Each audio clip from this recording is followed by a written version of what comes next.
Good afternoon and welcome back to another episode of Since I Was Young podcast for all things Heart of Midlothian.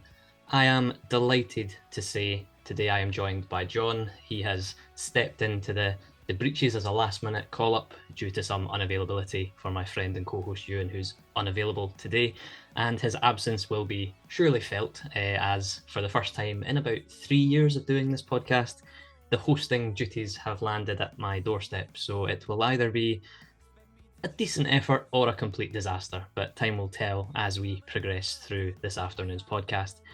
Just before we get cracked on, obviously all the formalities, the social medias, etc., all of our links can be found in the description. Find us on YouTube at Since I Was Young podcast. If you are yet to subscribe to the YouTube channel, please consider doing so. Your support would be massively appreciated as we try and reach some more milestones for us. As I say, all of our other social media links, Facebook, Instagram, Twitter, everything is all in the description, so please head down there and give us a follow and likes, etc. But yes, as I said, delighted to be joined today by John on this glorious sunny afternoon in Edinburgh. I'm not sure what the weather's like through your side of the woods, John, but certainly nice and pleasant here today. It's nice to see summer has finally arrived and competitive football is back on the horizon. Following a pretty average pre-season campaign, I think we can all agree on that. But anyway, before we get cracked in, how are you doing, John? I'm doing very well. I'm just off a plane. I woke up this morning in the south of France. I then was driven to Toulouse, where I flew to Dublin, and I flew from Dublin to Glasgow, straight off the plane and straight in about it. Straight off the plane at Tynecastle. The contract's been signed. I'm on loan for the Tynecastle for one day. Certainly hope that Ewan is feeling in tip-top shape by next week. I think his absence, like you said, will be felt. I was giving you a hard time before we went live about doing the bit, but I think wise choice not to. I think only Ewan can do that. He's inimitable. I think would be the word I would use. So it's delighted to be on the show. Obviously, I always enjoy chatting with both you guys. Obviously, it's just yourself today, Alan. We've been to quite a few games now, so this should be a doozy.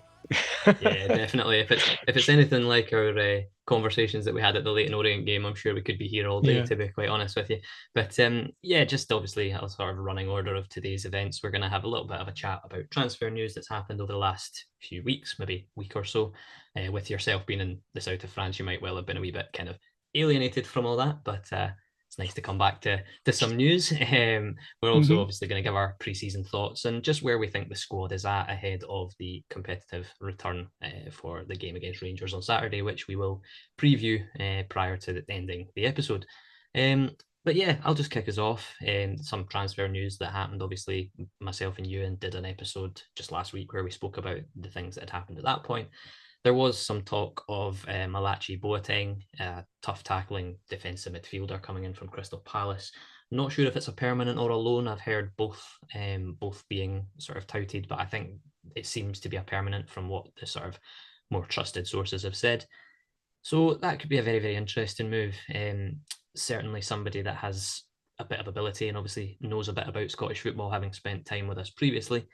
And it also balances out the fact that we have allowed Aidan Denham to head out on loan to Ross County, where he will work under Don Cowie for this season. Again, I think it's another beneficial move for him. What are your thoughts on that? And obviously, just in general, the midfield balance of the squad, etc. Obviously, myself and you, and as I say, gave our thoughts on it in last week's episode. So it would be nice to hear what you have to say about that. I think we've spoken about this before. I think that for several years now, Hearts have been a bit light on creative midfielders for quite a few years. I feel like this year it's not quite as much the case. We've signed Jan Danda, who's a fantastic attacking-minded midfielder. I think he's been probably signing of the summer. It's obviously very early to be saying that, but if I was to have like in theory or on paper signing of the summer, for me it would be Jan Danda. Blair Spittle, again, in theory, should really be playing in more of an advanced role as well. As we know, that hasn't really been how things have worked out. We had Naismith, I think, having a bit of a moan about that yesterday or the day before. You'll have to forgive me. The last week has blurred into a ball of like one continuous experience for me. But I did notice that he was talking about Blair Spittle's struggles in pre-season. You mentioned it being a bit of an average pre-season. I think you're being slightly generous. I think it's been poor to average, if I'm completely honest. Some of the results toward the end of pre-season aren't filling me with much optimism. Your question specifically was about midfield balance. I think it's the most balanced midfielder that we've had for a while. I think Neuenhoff is still injured though, and from what I can tell, Benny is once again on the shelf. I don't know how severe that is, but given the length of the injury layoff that he had not that long ago, this is going to set him back quite a bit, I fear. Even worse after him signing what was probably quite a bumper contract extension. So he's probably on a pretty big contract, which might hamstring Hearts in terms of replacing him if it is another long-term layoff. I think Malachi Boateng is an absolute unit of a player from what I saw of him at Dundee. He could fit the bill of a potential sort of at least short-term replacement for Benny. So if it's a loan, that would be absolutely fantastic. If it was a permanent, I think 22 years old, big laddie coming up from Crystal Palace. He knows the Scottish game. He's been at Queen's Park and Dundee, I think, on loan previously. He could be a decent pickup for us. I don't expect Boateng to be like a cornerstone of our midfield in the way that Benny would be, in the way that Devlin has been in the past, in the way that Jan Danda probably will be moving forward in the more creative and attacking side of things. But I think without going as far as to say we have a great midfield, because I don't think we do, I think it's the most balanced that it's been for quite a few years. Yeah, I think that's fair. I think what I was going to say about Boateng as well. I think Naismith mentioned just a few weeks ago about sort of the number 6 being something that we kind of need in the team. Obviously, we've got Benny, who's a specialist at that. He touted Macaulay Tate as another that could do that job, and obviously we've kind of forgotten about the forgotten Australian Callum Neuenhoff, who just seemed to disappear off the face of the earth. Yeah. But he's struggling with an injury as well currently, so you're kind of looking at Benny and Neuenhoff as the two that are sort of the experienced ones in that particular Yeah. position being unavailable. It's a bit of an issue, which is obviously why the club have decided to act and go and get Boateng. I think Mhm. the one of the things that's quite interesting for me, and it's something that I didn't mention last week that I kind of afterwards thought about, I like the markets that we're going into. I like, the fact that obviously, I mean, we spoke about like our little project signings with Musa and Taylor and players that have been brought over from far afield, but bringing in players from the sort of English under 21 bracket is a good way to go. I mean, we saw against Tottenham in pre-season at Tynecastle, and I'm not suggesting for 1 minute that we go and get one of their players, but the players that they were bringing off the bench were teenagers that looked streets ahead of our guys at this level. And obviously, the likes of Boateng, obviously, he's not really played a lot for Crystal Palace from the research that I was able to do, but I kind of put him in the sort of Alex Cochrane bracket of a player that you could bring up. And if it's a permanent, he comes up and rebuilds his career and kind of kicks on again, hopefully. And I think even to a lesser extent, you could put Benny in that bracket as well as somebody that was at Everton and had his injury concerns down there, and his career never really took off until he came up to Hearts. So it's a good market for us to be going in because there's definite quality down there, and it's such a wide pool of players that not everybody's going to make the breakthrough to these big teams. Even Daniel Oyegoki at Brentford, another example. There's players there that are obviously hungry for minutes and want to play. And Scottish football, I don't want Hearts to be labelled as a stepping stone club because me, I hate that term. But Yeah. if they want to come up here and showcase their ability and do well for Hearts while they're here, then they get a move. I'm not going to complain about that. I think Alex Cochrane is the perfect example of that. I did that. I spoke about that on a TikTok that I did just the other day. There, he's a player that came up, made a good time of it at Hearts. Wasn't really the complete player that maybe we'd hoped he would turn into, but every player's got holes in their game, and I think with Malachi Boateng, seemingly it's a case of when rather than if it's going to happen. I think we'll need a bit of patience with him because obviously Dundee last season, it's a step up to go from Dundee to Hearts, but we'll see. And I think, if Naismith's identified him as a player that can come in and help us, be it short term or longer term, it's a positive thing. Just while we're on that sort of topic, I'll speak a little bit about the preseason. I mentioned it briefly there with the Tottenham games, etc. Now, it's interesting because this is something that, and you and I spoke about this as well, and you and also, the overreaction of pre-season from fan bases is something that kind of irritates me, but also at the same time I can understand it, because you're starved of football for a summer. Okay, we had the Euros, but you're starved of Hearts for a summer, and then they come back for pre-season. You kind of want to see them just hit the ground running and go, right, this is great, we're back, this is brilliant. But that didn't really happen in pre-season this year. I saw the fixtures and I was a little bit not worried, but I was kind of like, what are we going to learn from these games? And it seems as if the same sort of errors are happening from what we saw last season. And I don't want to be doom and gloom because, like I said to you when we are at the Leyton Orient game, it's pre-season. You get your errors out early so that you don't take them into competitive football. But what did you think of pre-season overall? I know you were away, so feel free to skip if you didn't manage to catch any of the games. Trust me, you probably didn't want to watch Yeah, the Fleetwood game. But what were your thoughts? yeah. So the obviously yourself and I, we went to the Leyton Orient game. It was a fantastic occasion. I thought that the pre-match festivities, especially, were very touching and poignant. Bagpipes always sound fantastic so when you've got them in like a group of pipers and stuff. That was just really great. The game itself was a game of two halves. I think in the first half we played fairly decent football. Craig Gordon might have had a wee something to do with that. But the second half, I think did we concede like 13 seconds into the second half or something? It was something mental like that. And from there, it was just a kickabout for both sides. It felt like neither side particularly wanted to kick on from there, which at that point in pre-season, to be fair, absolutely fine. They were out Yeah, there to get the legs under them, and it felt like it served its function as a pre-season game, as well as all the bells and whistles that they attached to it. Tottenham again, we gave them 45 minutes of a game. Shanks came on, got a goal. I think he might have had a wee bit of a extra motive to sort of shove it down Mr. Clark's throat by scoring against a Premiership team. But that's an issue I won't get into. Justice for Shanks is all I'll say.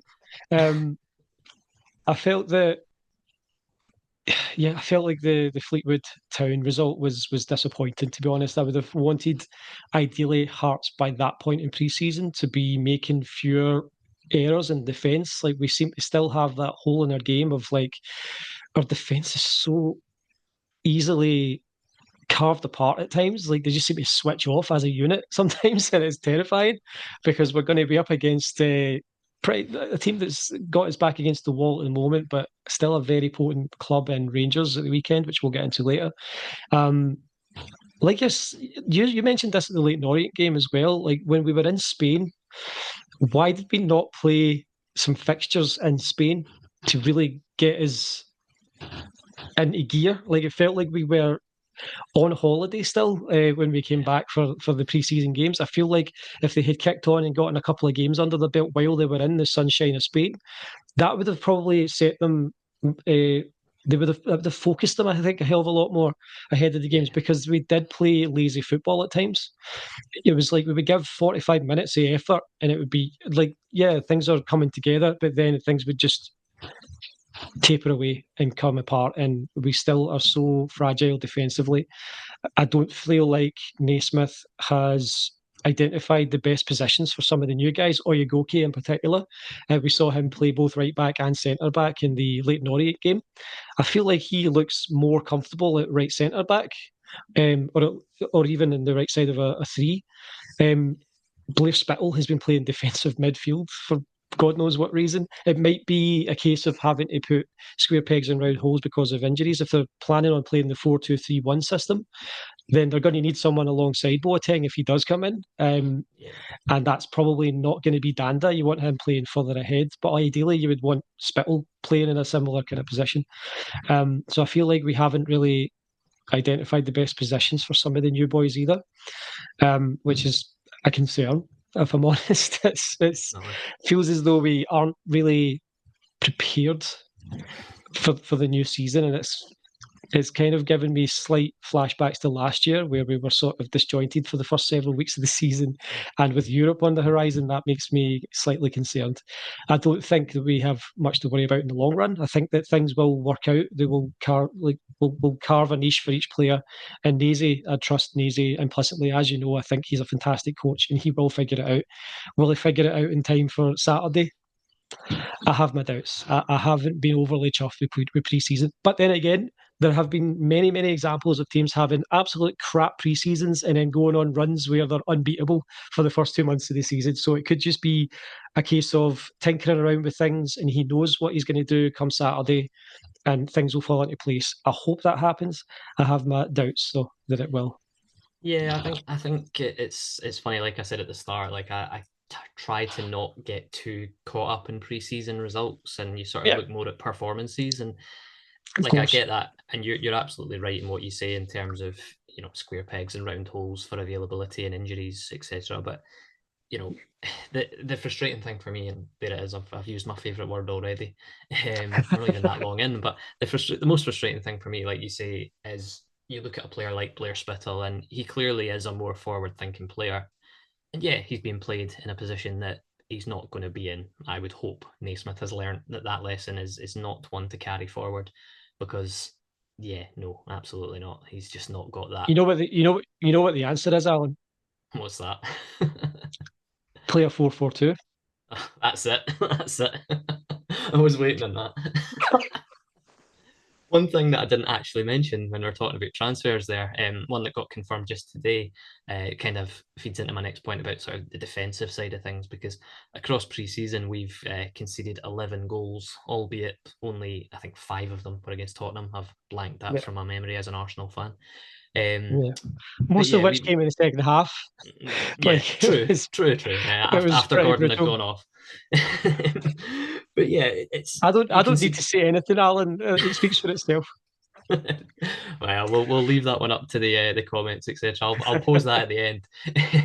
But what I was going to say was Lewis Nielsen, a player that's featured a few times in pre-season, has today been loaned out to St Johnstone. He's signed a 1 year extension to his contract. I know he had 12 months remaining on his contract, so he's been given an extra year, and has signed on loan for St Johnstone for the season. I think it's a good move for him. I think it's a good move for the lad. I think he, like Aidan Denham, and you and I spoke about this briefly, they're two players that need minutes under their belts at a good level. And yes, we have more games, obviously, with Europe, etc. But Denham and Nielsen would be far down the pecking order in last season's midfield and in last season's defence. I think you look at the players we've brought in this season and it bumps them down the list even further, which is why I think it's important for those two lads to get game time. And I mentioned it last week about Aidan Denham going to Ross County to be working with Don Cowie. I think is the perfect person to work with there. We've got Lewis Nielsen going away to St Johnstone to be managed by Craig Levine for however long he lasts, considering their new American owners. They might not take too kindly to a 4-6-0 or whatever he's going to pull out his hat at St Johnstone this season. But I think it's a good move for Lewis. I think it hopefully he's guaranteed at least 15 to 20 games if he can get into that team and stay in it. They lost a few defenders in the summer, so there's probably an element of he goes there as a starter, which would be good, and then comes back to Hearts next season and hopefully kicks on from there. I think it's a big year for those two young lads. It's kind of make or break for them now. It's show what you can do at that level and then come back again and see where you slot into the Hearts team, because I do think there are still futures for both of them. Will they both be world beaters for Hearts? I don't think so. Will they both be first name on the team sheet levels? I highly doubt it. But you need players that can come in and fill a squad role. But the one thing about Lewis Nielsen going out, and it's something that, obviously we didn't speak about it last week because it hadn't happened. I do feel like it leaves us slightly limited at the back in terms of central options. I think if Stephen Kingsley, who's also currently injured, will miss the first couple of weeks of the season, I believe. So that takes him out of the running, whether you play him at left back or centre back. So yeah, I just feel like, letting Toby go to Wigan, which I'm still not over. I'm still in mourning. And then Lewis Nielsen going out on loan, it does limit our options slightly. So I wonder if the club might dip into the market and maybe bring in a defender, perhaps. Yeah, I think at this point we probably need to. Cochrane is gone. Kingsley, like you say, injured. He's going to miss a couple of weeks. Who is the left back? Is it Kai Rolls? I don't have much faith in Kai Rolls as a left back. Bailey Dahl should probably have been kept at Hearts, I think, in retrospect. I think we need to start giving some playing time to some of these younger guys. We have a wealth of young talent. I was fully expecting to come on here and have a moan about Lewis Nielsen being punted out on loan, but I think on balance, that is a great move for him. I think he'll learn a lot under Craig Levein at St Johnstone. I think he has the opportunity there to play every week that he doesn't have at Hearts, and I think he's at a point in his career where he's going to need more minutes than he's going to get at Hearts, even as a sort of squad player. So I think that is a good move for him. I think Aidan Denham, especially going to Ross County, under the tutelage of Don Cowie. That's a fantastic move for him. But we, like you say, are very thin in options at the back. Even if we play Oyegoke primarily at centre back, who do we have as depth behind Gerald Taylor? Assuming that Natiaka's Hearts future is essentially non-existent. Like he is Yeah, still technically, I think, at the moment a Hearts player, but I don't feel like Naismith has any faith in him whatsoever as an option. So if Taylor goes down, then you have to move Oyegoki out wide. Who do you then have in the centre? You've got Kent, Kent is Mr. Consistency. I don't have any worries about Kent. Halkett hasn't exactly been setting the heather alight in pre-season from the games I've seen. He's been very shaky at the back, Halkett. Rolls is probably going to have to be uh, dispatched out left because who else do we have that can really fill that role at this point? well, I mean, Like the there's only Penrice for left back, but you're struggling yeah after that for the left side of yeah defence. I think I'm kind of overlooking Penrice there. To be fair, I think Penrice is probably a serviceable backup. But if God forbid something happens to Penrice in the first couple of weeks, then we're kind of because Kingsley's going to need time after he comes back. Preseason injuries don't just miraculously go from a preseason injury into mid-season form. He's probably going to be set back more than just this couple of weeks. That sets his preseason back as well. Doesn't really Yeah, matter how deep into preseason you are if you end up missing any of that time because these are quite rigidly structured these days. It's gone are the days of like going up north and having a piss up and then running about for a few hours in the morning and then having a couple of friendlies. Like this is all very meticulously planned out these days, and so yeah, for any player to miss any of that, it sets them back quite a bit. We saw that last year with quite a few guys, even guys who get injured early in the campaign. They haven't gotten a chance to get minutes under their legs, and it really can affect them off the back end of the injury. So yeah, I'm concerned about Hearts defensively, not just the availability of players, but just the performance in pre-season. Shipping 2 goals to Fleetwood Town is not something we should really have been doing at that point in pre-season. I think it harks back again to the lack of games. And the lack of, I feel like there was a lack of diversity in opponents as well. We kind of played a lot of the same types of teams, and we didn't play enough friendlies. And it comes back again to me to that Spain trip. They should have played at least one, maybe two friendlies in Spain to get them focused, to get the heads in, start early, start hard, go for it. Like it feels like it's been a very long summer with the Euros, even though Scotland, only lasted 3 games, but they all get their holiday after it. It's been a frustrating summer, to use your favourite word, and to come back and see such I'll be generous and say mediocre pre-season performance. It leaves me a wee bit concerned, particularly for the defence. I don't think we have much to worry about up top. We have a lot of options, especially with Musa. He looks like a player. I think when he settles, he's going to be a fantastic pickup. You've got yeah, Vargas, who I expect to kick on. You've got Jan Danda, who I fully expect to be a great addition. And then you've got Mackay, if he ever gets fit for more than 2 weeks at a time. And of course, Forestino, who seems to be Mr. Consistency, just always there when we need him. And obviously Shankland. And it looks like yeah. Shankland is not going anywhere for the time being. Like, Certainly, hopefully that's going to continue to be the case. But here's hoping. yeah, Here's hoping. defensively, I think defensively is the biggest hole. Clark's been pretty inconsistent as well in goal. I think that the goalkeeper situation is a bigger concern than it than it should be a bigger concern than it has been.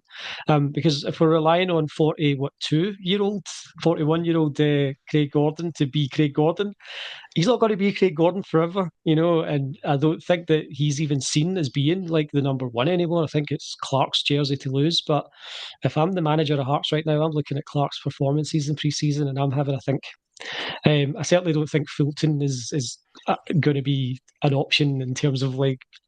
For all he had a couple of fantastic saves the day we saw him, he's very much a third choice. He's a backup to a backup, and defensively, like we said, we do need to add more depth there, and we certainly are not going to be able to do that by Saturday. I don't think. But so we roll on to Saturday where we'll inevitably have Jamie McDonald in goal. But yeah, I think what Could be worse. Well, true. I mean, he's my favourite keeper, so I can't say anything. He's phenomenal. Yeah, I think absolutely. A point that you made just before we kind of nip on to the next bit, talk about that I actually kind of overlooked was the variety of different opponents in pre-season. I think it's one of those things that you kind of want a bit of positive momentum in pre-season to kind of carry you into the season ahead. And I don't feel like we've had that with the games that we've played. Obviously, they've had different tests about them, and Naismith and his team will have picked them for that specific reason. But I know the Fleetwood game after it, Naismith spoke about it and said, we tried to do something, it didn't work. We wanted to try and play our way and just impose our style and not have to worry about the opponent and see if we would be good enough to win a game just doing that. But obviously it didn't work. And they recognised quite early that it didn't work and they changed it. So it is what it is. But that's what the first couple of friendlies should be for. We should be playing against local teams. I'm with you. We should be playing games against like Bonnyrigg. We played them a couple of years ago and we humped them 5-0 at Tynecastle. We managed to put a stamp on the match and this is how we want to play football this year. You should have a couple of them before you then go on to play the bigger teams. That should probably have been happening right after we came back from Spain. And we should have had a couple of tests against local kind of amateur teams in Spain before that. I feel like the tests that we had in pre-season aren't really going to serve us all that well. We're not going to play a lot of teams that play football like any of the teams that we played against in pre-season. And to be playing our final pre-season game against Fleetwood and tinkering so much and saying, right, let's play about with this idea, let's play about with that player in that position. I think it's kind of daft to be doing that at the end of pre-season. That's what you should be doing in the first couple of friendlies. But again, that just harks back to me of we didn't play enough. Yeah, that's great. I mean, with the return of competitive football on the horizon to Tynecastle, not too far away now, pre-season fully in the rear-view mirror. We also had the League Cup draw made just the other day. Not sure if you managed to catch it while you were gallivanting on your holidays, but we have been drawn away to Falkirk in our first round.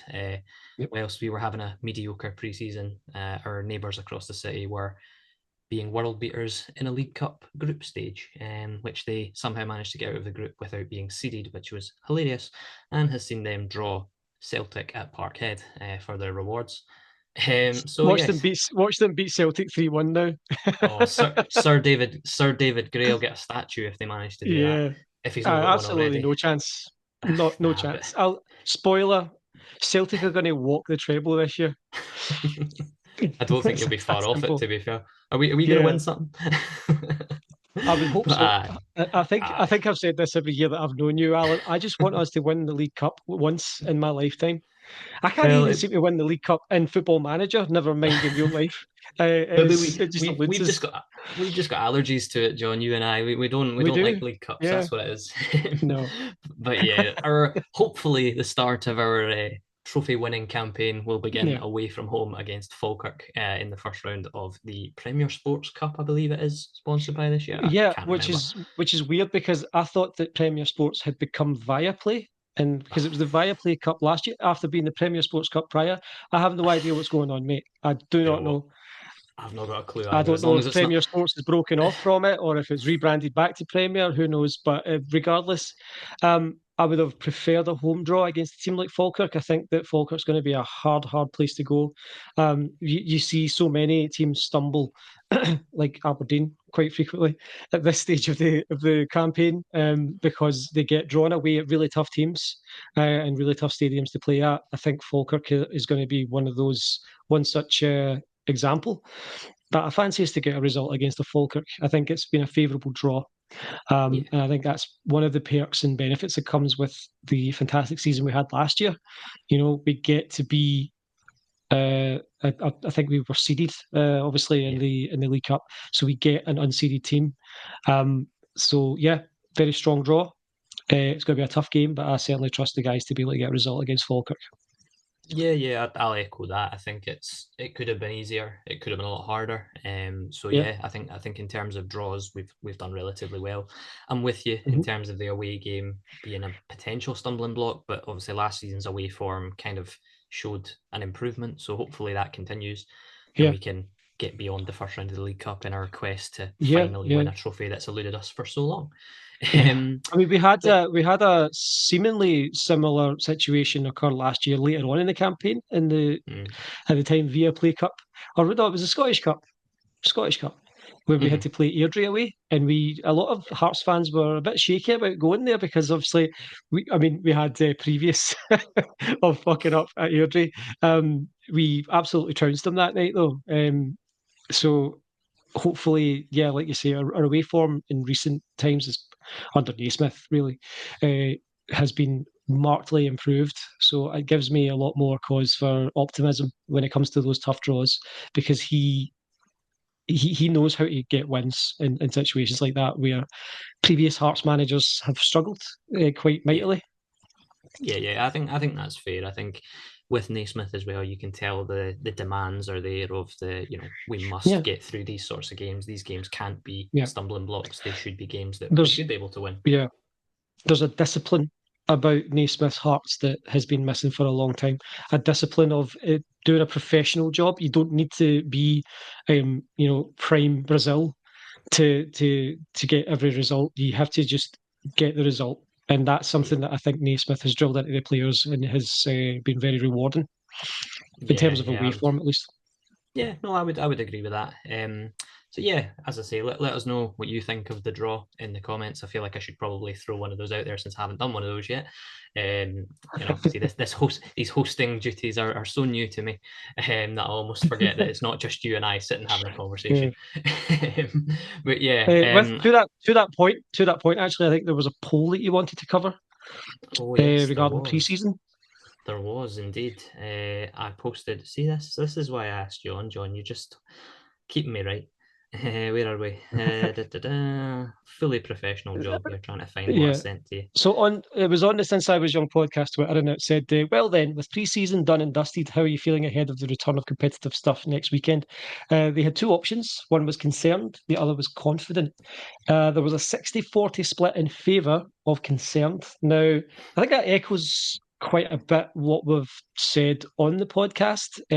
Not not a horrendous preseason. And certainly, even if it had been a horrendous preseason, there's no reason to think that that's going to continue into a horrible campaign. I think Hearts have too much quality in their squad to have a horrendous campaign.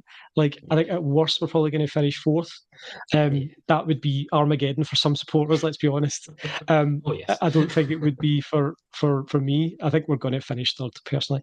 Um, Yeah, so 60-40 if you're concerned. I would have to say that's probably fair after the performance. I don't think that that's any reason to panic, though, ahead of competitive fixtures. Even if we don't get a result on Saturday, it's again, although Rangers are struggling in so many ways, like the financial side of things seems to be going south again. Whatever the hell's going on with Ibrox, they're still Rangers. They're still a very potent team. They still have a lot of that backbone of the team that almost won the league last. They almost won the league last season, yeah, regardless of whether they almost won it or Celtic almost fucked it. Rangers were still second place by a comfortable margin. They're still a yeah. top team at our level. Oh, definitely, We definitely. can get a result on Saturday. I think we proved that on the last day of last season with a 3-3. We came back from 3-1 down for crying out loud, and so anything can happen at Tynecastle. Um, but yeah, I can understand why a majority of those people have said that they're concerned. Um, there's reason to be, quite frankly. I don't think that there's reason to be panicking. I think that we're going to be okay. But yeah, I would say that 60-40, if you're concerned, it's not an unfair result. The only one thing I would take issue with is the would-be 100th respondent. I'm not mad at you. I'm just disappointed. It would have been a nice round number if we had gotten I the 100th, know. but there were 99 respondents. But I know. that's just It me. triggered that triggered me as well, John. So you and I were Yeah. very. Would you believe we're very similar because it triggered me just as much. Yeah. Aye. But God, oh, yeah. what a shock. We agreed on something. There's a few, I think there was a few wee comments here that you sent me through. Mhm. One of them was from Stuart Art 1874 on Twitter or X. Defence is a shambles. Keep conceding goals left, right, and centre. Rolls is an absolute bomb scare. I would disagree slightly. I think that Halkett has been the bigger concern for me in pre-season. Yeah. Certainly, Rolls has his moments, but I feel like he's been, from what I've seen of Rolls, he hasn't been quite as prone to switching off in pre-season as he was at times last year. Granted, I did just spend a week away and I didn't really see any of the Fleetwood game. I don't know what happened in that match. I don't really want to, quite frankly. No, you Defense don't. being a shambles, I think is a shambles. I think is a harsh word to use. It's a concern. I don't think we're a shambles defensively. There are teams in the SPL that would kill for our back line. Oh, So I don't think that we have too much to worry about. Do we need to add to it? Quite possibly, especially if Kingsley's injuries are going to be recurring, as they have been for so many players in recent years. Barry Mackay and Benny Beningame, to be specific.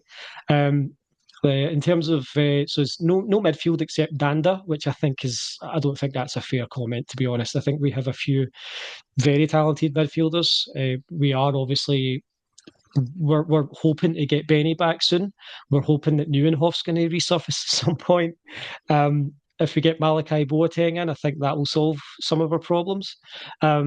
We have plenty up in the sort of attacking side of midfield, presuming that Naismith is going to stick with the usual 4-2-3-1. I think attacking midfield wise, we're in quite an enviable position that way. We've got Vargas, we've got Mackay, we've got Spittle, Danda, Forrest.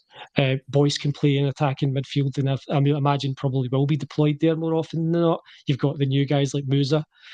I don't think that midfield is that much of a concern. Like I said earlier, we have our issues in midfield, but I think we've got on balance the most balanced one that we've had for a while.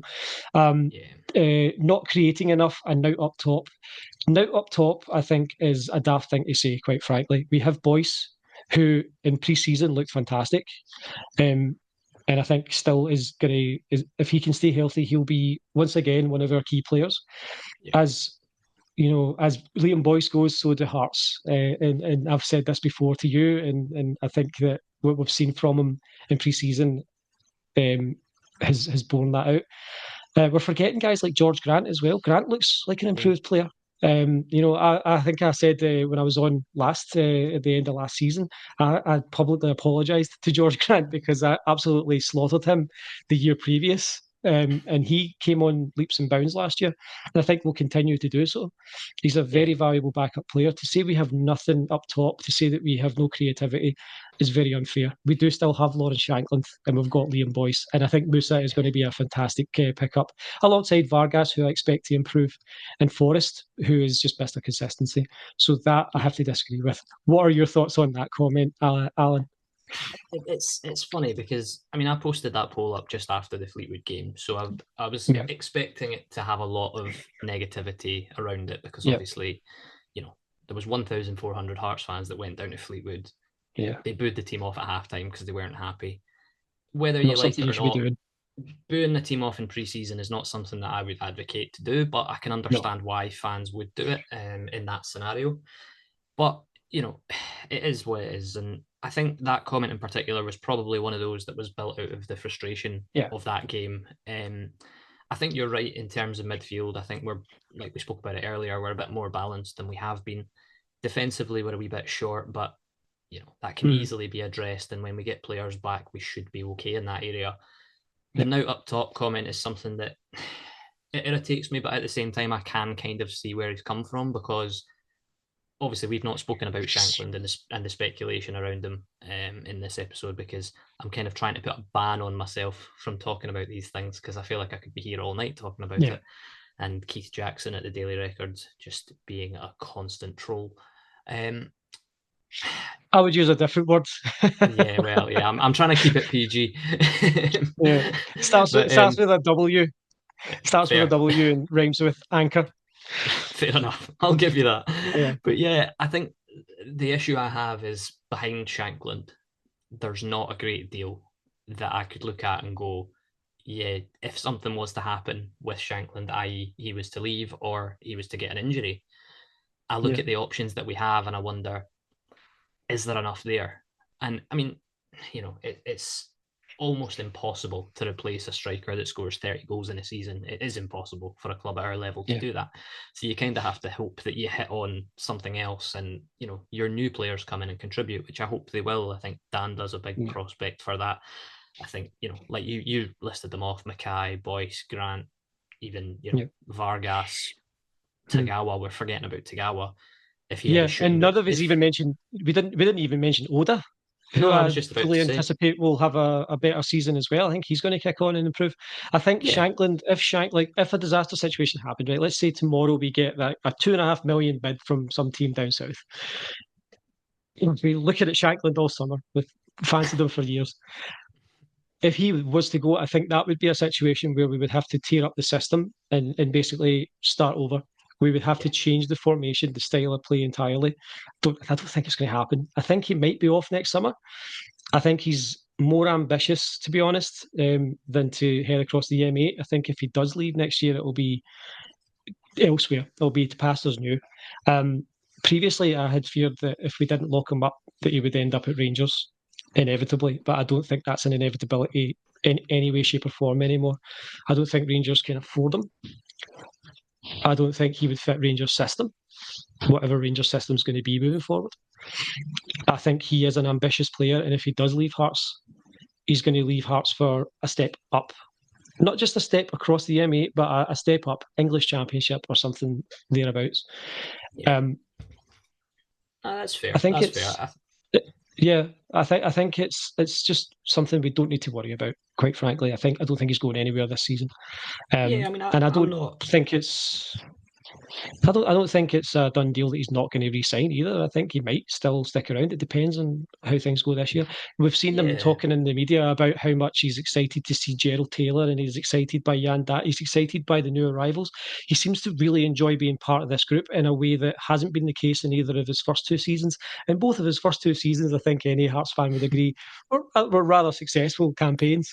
So definitely. I don't think he sees any reason to leave No. unless it was purely financial. But I don't think that financial concerns are his primary issue. Yeah, no, I'm Quite with you there. frankly, I'm with you there. No, I'm with you there. I think it's an interesting conversation to have, and it's been had plenty yeah, times throughout the summer. yeah, With all the speculation yeah, and noise that's been going around about it. But yeah. yeah, I can see a world where he stays. I can see a world where he goes. But we'll just have to hope that the club are prepared for Yeah. whatever eventuality happens. Just to Mhm. kind of lastly, before we wrap up, just to sort of look ahead to Saturday's game against Rangers at Tynecastle, the return of Scottish Premier League football after such a long wait and a terrible Euros and a rainy summer. Football is finally back, and I am Mhm. absolutely delighted about it. I think Yep. you mentioned it earlier, it is still Rangers. They are still a strong side. But I think this Rangers, I think Philippe Clement, and it's one of those things, I like him. I do. I like him as a manager. I like the way he talks about things. And I think he's very much like some of the stuff that I've read in the media. He's basically saying, I know what we need, but his hands maybe are tied a little bit. Like you say, the financial situation. I think it's a known fact that Rangers are having to sell players before they can bring anybody in, Yeah. which puts us in a position with Shankland where we can As go, as an well, AS Roma fan, I'm quite familiar with that reality. Unfortunately, yeah, yeah, it is, isn't it's a it? frustrating thing that happens. Like if Yeah, they're not winning the SPL, their financial planning is probably dependent on them winning a hell of a lot more silverware than they've won. A good run in Europe is going to help them yeah, quite a lot, but unless they're winning trophies in Europe, mhm, not winning the league, not winning the Scottish Cup every year is going to have an impact on them, especially with the kind of wages that they're presumably paying out, of course. especially with some of the other costs that they're having to incur with the bullshit that's going on with their stadium at the moment. Yeah, All the homeless, sort of homeless stuff that's, FC. yeah, No, I they can think bugger off if they want Murrayfield. Nah, Back they're up the getting M8. they're getting hand in, and it's if anybody thinks it's just going Yeah. to be a month, they should look at Ibrox. It's a building site. Yeah. It's not going to be a month. But Yeah. yeah, like for me, like I say, they've sold Dessers as a way. They've sold Connor Goldson Mm-hmm. just left. I think Todd Goldson's on his way Cantwell, over, isn't he? Yeah. yeah, Cantwell wants to leave as well. So there's a few players there that are wanting to go, and Yeah. I'm sure some more that will probably be cashed in on. I'm not sure if I think Tavernier's still there, but I think there was a deal in place for him that fell through to go to Turkey. I think it was, or maybe I'm getting him confused with somebody else. So they are clearly trying to sort of clear out a little bit to then be able to bring some players in, which you they have to do that. They have to. And Clement obviously wants his own players, and this is sort of leads into the Shankland thing again, which I won't dig too deep into because I feel like we have already. But I'm not convinced that Lauren Shankland is a Philippe Clement type of player personally. I think a lot of No. the noise has come from the board level and the media trying to appease disappointed and angry Rangers fans that are sort of angry with a lack of Yeah. activity so far. Which, I mean, this is purely me as an outsider looking in, saying maybe that's what's going on. But I think to kind of speak about the game on Saturday a little bit more, it kind of reminds me of the game we played against Celtic when Ange Postecoglou had just taken over. And we won, I think it was 2-0 or 2-1 at 2-1. Tynecastle. Suter scored a last minute goal. Yeah. That was it, 2-1 at It Tynecastle. was And I the it was the remember, was it the first I think it was the first game where we had some fans after yes, it COVID. was. There were It was. certain numbers of fans allowed in. Yeah. You're right. You're Fantastic right. result. Yeah. Yeah, I think there's parallels to that. I know Philippe Clement has been at Rangers for a year now, but I still feel like he doesn't have the team he wants to have. And I think that kind of couples in with like the Postecoglou at Celtic in that particular game, because obviously we know what they went on to do and what Ange Postecoglou went on to achieve Yeah. at Celtic. But we got them at a very good time when he clearly had to play players that he didn't really want longer term. So that helped us on that day. And hopefully in the Rangers scenario, there might be some of that. But what you said earlier is right. They are still Rangers and we can't take them lightly. We've had an average preseason, to put it kindly. But the thing is, Tynecastle's still going to be a full house on Saturday. The fans are still going to be there to back the team because that's what we do. And yeah, I'm looking forward to it, obviously, because it's the return of competitive football and it's a big game to kick off the season. It's brilliant. But again, like I said about pre-season, there is a little bit of concern there for me about the Rangers tie. I hope we take it seriously. I hope we go out and, like I say, I would have preferred a bit of positive momentum coming from pre-season into this game. But I just hope that the players are fully switched on and the new boys that have come in are made aware of how big a game it is to start the season. Yes, it's only the first game, but it can set the tone for the games to follow it. You mentioned the new boys, and I think that that's another aspect where a lot of them coming from down south is going to pay off because they know Rangers. They know the Rangers and Celtic rivalry. They know how big a club Rangers are. They'll know what it means to Hearts supporters to play in this game as a showpiece event to start the season. Hopefully, that will mean that they will be up for it. They're going to want, especially the boys that are on loan, they're going to want their parent club to see them performing against Rangers and Celtic. So this is a massive stage for them to start off on. So hopefully that will drag a performance out of those guys. The guys who've been here from last year, we saw at the end of last season what this team is capable of against Rangers when we came back from 3-1 down and ended up 3-3. The fans played such a massive part in that. If we can get the fans behind them from the first whistle and we get 100% effort out of every Hearts player, there's no reason we can't get a result. Again, I think Hearts have improved in some places. Maybe we haven't really filled the holes in others, but I think on the whole we have improved as a squad. I think Rangers have regressed since then. Like they've lost Goldson. Tavernier apparently is wanting away. Todd Cantwell, I think, had checked out mentally by the end of last season. They haven't replaced Fabio Silva or Cyril Dessers. We have a free hit essentially. And to get 3 points on the board against them would be a mighty fine start to the new campaign. And I think it would you would see a lot of those comments about pre-season evaporate pretty much instantly. Yeah, Can we do I it? can back that. Absolutely. Yeah, Yeah, I'm confident that we can at least get a point out of this. We just yeah, I think need to be tight at the back, and I yeah, hope that Naismith will be drilling that. definitely. I think it's one of those games, like I say, and you said it yourself there. It is a free hit because it comes so early in the season, but it's a free hit, but you still want to get a result. And Yeah. You can say, oh, it's not a disaster if we don't get a result, but because it's early in the season, but it's your Yeah. home games against an Old Firm side. You want to try and Yeah. get something, and hopefully we can do that, and hopefully Yeah. Lauren Shankland will score a hat trick and celebrate every single one of them, because I would Yeah. absolutely love that. I also Yeah. just quickly while you were talking there, I just had a quick look and I've seen that the referee for the weekend is Nick Walsh, so I will post a comment on Twitter and you can guess what time the penalty will be awarded to Rangers, because no doubt that Yeah. will happen. But Yeah. yeah, I don't know if you want to give us a score prediction, or is there anybody that you feel might start the game for us that maybe might go against the grain a little bit, maybe a wee surprise in there somewhere. I think you already know what I'm going to say, Alan. I think Craig Yeah, Gordon I'm might setting you start up this for it. Saturday. I'm setting you up for I it. genuinely think I think if I'm Stephen Naismith after watching pre-season, I would start Craig Gordon. He has been the more consistent of the two goalkeepers. Um, I don't see any reason not to, like quite frankly, other than people thinking, oh, he's washed, he's too old or he's a backup now. He has been the more consistent goalkeeper of the two. So I would start Craig Gordon this weekend. Um, what I would pose to you, what system do you reckon we play? Because I know that you personally have been a defender of the three at the back, the kind of 5-2-3, 5-3-2 type of formation against the Rangers previously. What kind of system do you think we go for this week? I think in big games against them, he will go three at the back. But I think from a selection point of view, from this weekend, I think he'll have to play a back four, just purely Mm, based off of options that are yeah, available. I think unless we were to bring in a defender before Saturday, but even then it might be a bit of a stretch to throw a new face yeah, in straight off the bat.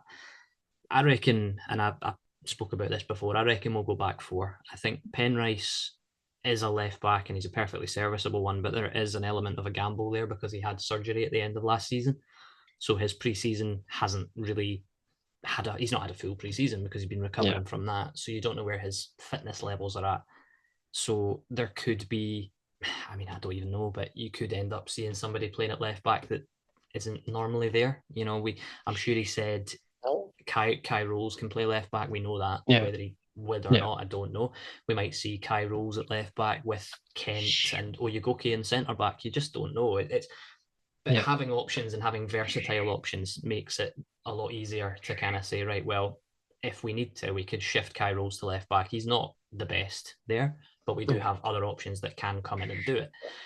But yeah, I back you on the Craig Gordon shout. I do. I think Xander Clark's a fantastic goalkeeper, but I think, and of course, we spoke yeah, about this. We spoke about this off air about Craig Gordon and having that free summer, having not gone to the Euros, the biggest injustice of the summer for me. yep, But he had a free summer off. He got to enjoy his time with his family, and then he came back into preseason. Apparently, yeah, came back in good shape, which is positive. yeah, Xander Clark effectively had a glorified holiday in Germany, and then yeah, came back and went on an actual holiday, and yeah, then he's back in preseason. So I think obviously they're two very good goalkeepers, and whoever was to yeah, start, I'd be delighted for whoever it is.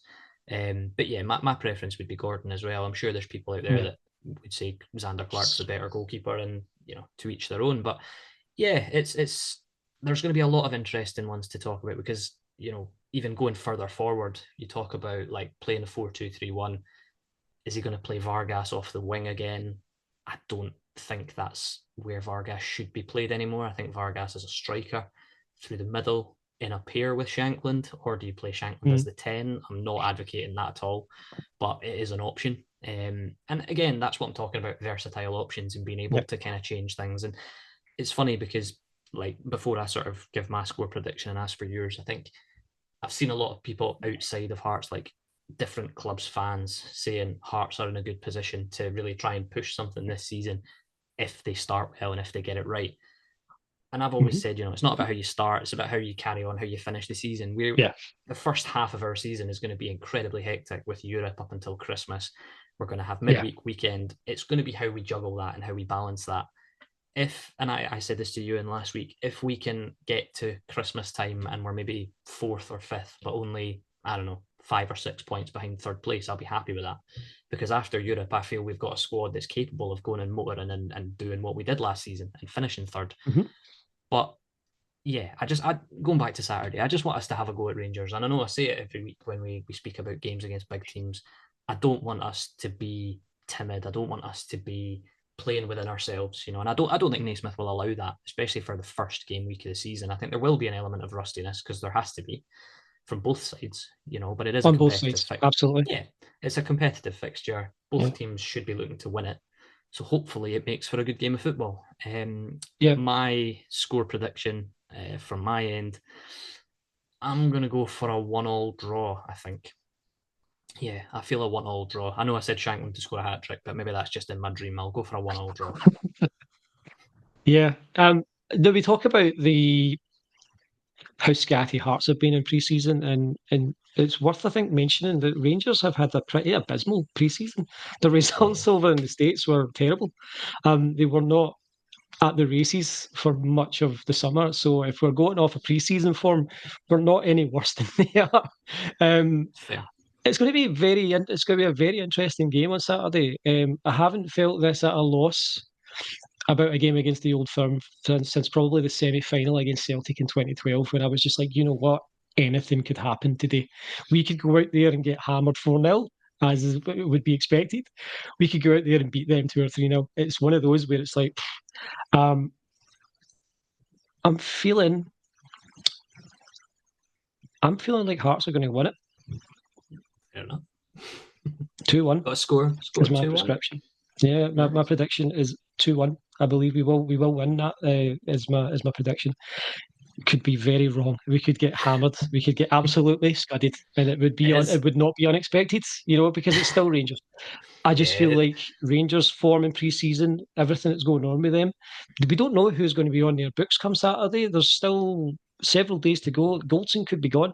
Tavernier, I think Goldson is effectively gone. Actually, he's been away for his medical. yeah, I remember reading that. Tavernier could still go by then. Cantwell could be at risk of having his contract literally ripped up at any given moment. yeah, Um, so it could be Jack Butland and whatever 10 outfield players Clement can fire together.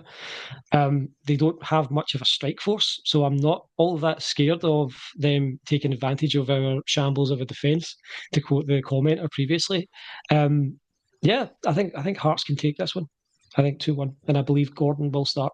I think Gordon should start.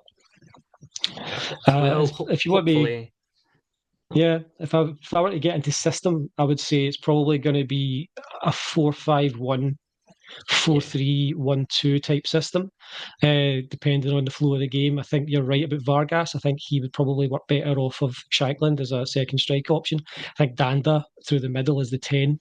And we could well play a midfield three of, presuming he's signed in time, Malachi Boateng, uh, Spittle, maybe Grant or Devlin, or some yeah, other piece there. But yeah, I'm actually quite optimistic about Saturday. It feels like the summer has been going on forever. It's almost like the winter of 2 seasons ago, because of that stupid Qatar World Cup. It felt yeah, like the season just never ended, and yeah, it's kind of like that this summer. And it's going to be good to just have the Hearts back. I think 20,000 screaming and cheering them on will be enough to get us over the line here, because we have improved in a lot of places. Rangers are quite fragile. We have to go at them. Ultimately, the performance and the effort level is what matters more than anything. Give it everything you've got, guys. There's no reason you can't get something out of this. Don't cower away from them. That's all yeah, I ask, is just don't cower. And yeah. I'd never expect a Naismith team to do so. No, Certainly, the 2-2 at the end of 2 seasons ago, when Cool got his one goal for Hearts, the 3-3 at the end of last season, the 2 wins at Parkhead last year. We don't have anything to fear. We could go out there, play at our best, and still lose, because they're still a better team than us on balance. But at Tynecastle, anything can happen. 2-1 Hearts. perfect. Well, I think that's. I feel fired up myself after that, John. I think you fired me up. I'm away to work a night shift. I Yeah. feel buzzing now after that. there's But there's absolutely, yeah, there's nothing to be scared of. Every team has to play Rangers at some point. yeah, Rangers are going to drop points against teams that are lesser than us. Celtic will do the yeah, same. It's yeah. the first No, game of the year. We should be, if it's not enough to fire us up that we have 20,000 screaming Jambos in the stands, and Rangers are like a wounded animal, then what are they doing at Hearts? Why are they wearing the shirt? Go out there, yeah. give it 100%. Oh, completely agree. Completely agree. And with that, I think that kind of draws this week's episode to a close. as I said at the start, if you haven't subscribed to the YouTube channel already, please consider doing so. Since I Was Young podcast, as well as all of our social media links in the description and on screen for you. Once again, I will place my thanks to John for stepping up in my time of need, coming off a plane and sitting up and talking nonsense with me for just over an hour, all being well. But yeah, thank you very much, John. And as I say, you'll be a regular fixture for us this season. So I might have to get a scarf above head picture for you for the socials. For Anytime a you lone need me, spell. Alan. Anytime you need me, you know I'm there, man. It's always a pleasure to come on. I'm just sad that Ewan wasn't on, because it's always a pleasure to speak to you both. Hopefully he'll be back next week feeling like himself. I'm going to miss Ewan. I'm going to miss Ewan on the show this week, watching it back. So love to you, my brother.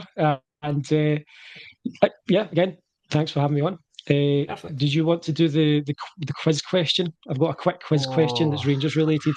I thought I was going to escape without that. Yeah, Go for it. It's Hearts related and it's Rangers related. As you know, back in 2007-08, we had an abysmal season. We finished 10th in the league under whoever was managing for most of that year. It's Stephen Frail, I think, was in charge at the time of this game. But we gubbed Rangers 4-2.